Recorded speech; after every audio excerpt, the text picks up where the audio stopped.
The India Alliance has decided to fully debate the controversial Waqf Amendment Bill and vote against its passage in Parliament. This decision was finalized in an April 1st meeting attended by opposition leaders.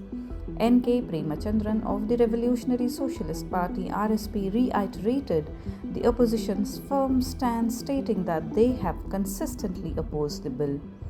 Congress leader K.C. Venugopal raised concerns over constitutional violations and urged like-minded parties, including the India Alliance, to unite against the bill. The bill aimed at restructuring Waqf property management in India will be debated and voted in the Lok Sabha today. Union Minister Kiran Rijiju confirmed an 8-hour discussion period, while the opposition has demanded an extension to 10 hours. Since its introduction last year, the bill has faced strong resistance. Ahead of the debate, both the Bharatiya Janata Party and Congress have issued whips mandating the presence of their MPs in the House.